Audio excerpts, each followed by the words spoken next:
Hi everyone, welcome back to my YouTube channel. ಎಲ್ಲರೂ ಹೇಗಿದ್ದೀರಾ? I hope ಎಲ್ಲರೂ ಚೆನ್ನಾಗಿದ್ದೀರಾ ಅಂತ ಭಾವಿಸ್ತೀನಿ. ನಾನು ಕೂಡ ಚೆನ್ನಾಗಿದ್ದೀನಿ. ನಾವಿವತ್ತು ನಮ್ಮ ಹೊಲಕ್ಕೆ ಬಂದಿದ್ವಿ. ಅಲ್ಲಿ ಫಸಲೆಲ್ಲ ಕುಯ್ಲಿಕ್ಕೆ ಬಂದಿತ್ತು. ಸೊ ಹಂಗಾಗಿ ಫಸಲು ಕುಯ್ಯೋಕ್ಕಿಂತ ಮುಂಚೆ ಹೊಲದಲ್ಲಿ ಪೂಜೆ ಮಾಡಿ ಮಡೆ ಅನ್ನ ಮಾಡಿ ಆಮೇಲೆ ಸ್ಟಾರ್ಟ್ ಮಾಡಬೇಕು. ಯಾಕಂದರೆ ಇದು ಈ ವರ್ಷದ ಮೊದಲನೇ ಬೆಳೆ ಆಗಿರೋದ್ರಿಂದ ಪೂಜೆ ಮಾಡಿನೇ ಸ್ಟಾರ್ಟ್ ಮಾಡಬೇಕು. ಅದಕ್ಕೆ ಬಂದಿದ್ದೀವಿ. ನೋಡೋಣ ಬನ್ನಿ ಹೇಗೆ ಮಾಡೋದು ಅಂತ. ಫಸ್ಟು ಒಲೆ ಪೂಜೆ ಮಾಡಬೇಕು. ಅದಕ್ಕೆ ಒಲೆ ಎಲ್ಲ ರೆಡಿ ಮಾಡ್ಕೊತಾ ಇದ್ದೀವಿ. ನಮ್ಮ ಪಾಪು ನೋಡಿ ಒಲೆ ರೆಡಿ ಮಾಡ್ಕೊತಿದ್ರೆ ಅವ್ನ ಪಾಡಿಗೆ ನಡ್ಕೊಂಡು ಹೋಗ್ತಾ ಇದ್ದಾನೆ. ಇಲ್ಲಿ ಪೂಜೆಗೆ ಸ್ಟಾರ್ಟ್ ಮಾಡಾಯಿತು. ಅಂದರೆ ಫಸ್ಟ್ ಒಲೆ ಪೂಜೆಗೆ ಮಾತ್ರ ಒಲೆ ಪೂಜೆ ಮಾಡ್ತಾ ಇದ್ದಾರೆ. ನನಗೂ ಇದು ಫಸ್ಟ್ ಟೈಮು. ನಾನು ಇಷ್ಟು ವರ್ಷ ಯಾವತ್ತೂ ಬಂದಿಲ್ಲ. ಇದೇ ಫಸ್ಟ್ ವರ್ಷ ಬಂದಿರೋದು. ನನಗೂ ಗೊತ್ತಿಲ್ಲ ಹೆಂಗೆ ಮಾಡ್ತಾರೆ ಅಂತ. ನಾನು ಇವತ್ತು ನೋಡ್ಕೊತಾ ಇದ್ದೀನಿ. ಈಗ ಒಲೆ ಹಚ್ತಿದ್ದಾರೆ. ಫುಲ್ಲು ಗಾಳಿ ಇದೆ. ಎಷ್ಟು ಹೊಗೆ ಬರ್ತಿದೆ ಅಂತ ಅಂದರೆ ಕುತ್ಕೊಳ್ಳೋಕ್ಕೂ ಆಗ್ತಿರ್ಲಿಲ್ಲ, ಅಷ್ಟು ಹೊಗೆ. ಬೆಂಕಿನೂ ಹಚ್ಕೊತಿಲ್ಲ, ಫುಲ್ಲು ಆರೋಗ್ತಿದೆ ಗಾಳಿಗೆ. ಹಂಗೂ ಹಿಂಗೂ ಮಾಡಿ ಹೆಂಗೋ ಹಚ್ಚಿದ್ರು.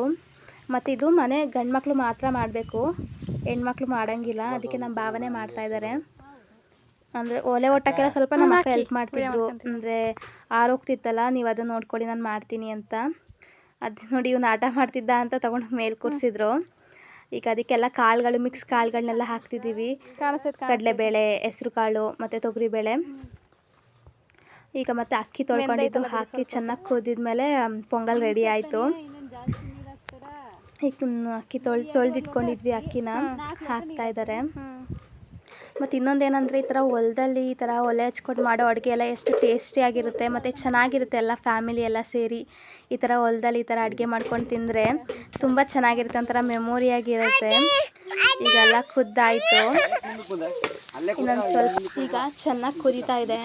ಇನ್ನೇನು ರೆಡಿ ಆಯಿತು. ಅದು ಸ್ವಲ್ಪ ನೀರು ಹಿಂಗಿದ್ರೆ ಪೊಂಗಲ್ ರೆಡಿ ಅಂತಾನೆ. ಈಗ ನೋಡಿ ಪೊಂಗಲ್ ರೆಡಿ ಆಗಿದೆ. ಈಗ ಪೂಜೆ ಮಾಡಬೇಕು. ಪೂಜೆಗೆಲ್ಲ ರೆಡಿ ಮಾಡ್ಕೊತಾ ಇದ್ದಾರೆ. ಅದೇ ಆಗಲೇ ಹೇಳಿದ್ನಲ್ಲ, ಈ ಮನೆ ಗಂಡ್ಮಕ್ಳೇ ಮಾಡಬೇಕು ಅಂತ. ಅದಕ್ಕೆ ನಮ್ಮ ಭಾವನೆ ಮಾಡ್ತಿದ್ದಾರೆ ಪೂಜೆನ. ಇದನ್ನು ಯಾಕೆ ಬರೀ ಗಂಡ್ಮಕ್ಳೇ ಪೂಜೆ ಮಾಡಬೇಕು ಅಂತ ಅಂದರೆ, ಇಲ್ಲಿ ಕೊಂಗಳ್ಳಿ ಮಾದೇಶ್ವರ ಅಂತ ಒಂದು ದೇವರಿದೆ. ಅಲ್ಲಿಗೆ ಹೆಣ್ಮಕ್ಳು ಹೋಗಂಗಿಲ್ಲ. ಈ ಪೂಜೆನ ಆ ದೇವರಿಗೆ ಮಾಡೋದು. ಸೊ ಹಂಗಾಗಿ ಇದನ್ನು ಹೆಣ್ಮಕ್ಳು ಮಾಡೋಂಗಿಲ್ಲ, ಗಂಡ್ಮಕ್ಳೇ ಮಾಡಬೇಕು. ಅದು ಒಂದು ದೊಡ್ಡ ಕಥೆನೇ ಇದೆ. ಆ ದೇವಸ್ಥಾನಕ್ಕೆ ಹೆಣ್ಮಕ್ಳು ಏನಕ್ಕೆ ಹೋಗಬಾರ್ದು ಅಂತ. ಇನ್ನೊಂದು ಟೈಮ್ ಯಾವಾಗಾದರೂ ಹೇಳ್ತೀನಿ ಅದೇನು ಅಂತ. ಪೂಜೆ ಮಾಡೋಕ್ಕೆ ರೆಡಿ ಮಾಡಿದ್ರು ಎಲ್ಲನೂ. ಈಗ ಪೂಜೆ ಮಾಡಬೇಕು, ಸ್ಟಾರ್ಟ್ ಮಾಡ್ಕೋಬೇಕು. ಈಗ ಅದಕ್ಕೆ ಫಸ್ಟು ತೆಂಗಿನಕಾಯಿ ಎಲ್ಲ ಒಡ್ಕೊಂಡು ಎಲ್ಲ ತೀರ್ಥನೆಲ್ಲ ಎರಚಿದ್ದಾರೆ. ಈಗ ನಮ್ಮ ಬಾಬನೂ ನಮ್ಮ ಪಾಪನೂ ಪೂಜೆ ಸ್ಟಾರ್ಟ್ ಮಾಡಿದ್ರು. ನಮ್ಮ ಪಾಪುಗೆ ದೇವರಂದರೆ ತುಂಬ ಇಷ್ಟ. ಅಂದರೆ ಕೈ ಮುಗ್ದು ಬೇಡ್ಕೊಳ್ಳೋದೆಲ್ಲ ಎಷ್ಟು ಚೆನ್ನಾಗಿ ಮಾಡ್ತಾನೆ ಅಂತ ಅಂದರೆ, ಎಲ್ಲರೂ ಒಂದು ದೀಪ ಉರಿಯೋದು, ಗಂಟು ಬೆಳಗೋದೆಲ್ಲೂ ಕಾಣಂಗೇ ಇಲ್ಲ ಅವನಿಗೆ. ಅಮ್ಮ ಮಾಮಿ ಅಂತ ಕೈ ಮುಕ್ಕೊಂಡು ನಿಂತ್ಕೊತಾನೆ. ಅವ್ನು ಬೇಡ್ಕೊಳ್ಳೋದು ಎಷ್ಟು ಚೆನ್ನಾಗಿ ಬೇಡ್ಕೊತಾನೆ ಅಂತ ಅಂದರೆ, ಯಾರೋ ಹೇಳ್ಕೊಟ್ಟಿದ್ದಾರೇನೋ ಈ ಥರ ಬೇಡ್ಕೋಬೇಕು ನಿನಗೆ ಅನ್ನೋ ಥರ ಬೇಡ್ಕೊತಾನೆ. ಒಂಥರ ನೋಡೋಕ್ಕೆ ಚೆಂದ ಅದೆಲ್ಲ. ಈಗ ಪೂಜೆ ಎಲ್ಲ ಆಯಿತು. ನೋಡಿ ಯಾವ ಥರ ಬೇಡ್ಕೊತಿದ್ದಾನೆ. ಆಮೇಲೆ ಎಲ್ಲ ಕುತ್ಕೊಂಡು ತಿನ್ನೋಕ್ಕೆ ಸ್ಟಾರ್ಟ್ ಮಾಡಿದ್ವಿ. ಅವ್ನು ನೋಡಿ ಅಮ್ಮ ತಿನ್ನಿಸು ಅವನಿಗೆ ಈ ಥರ ಪೊಂಗಲ್ಲು, ಸ್ವೀಟ್ ಪೊಂಗಲೆಲ್ಲ ತುಂಬ ಇಷ್ಟ. ಅವನೇ ಕೇಳ್ತಿದ್ದಾನೆ ಅಮ್ಮ ತಿನ್ನಿಸಿ ಅಂತ.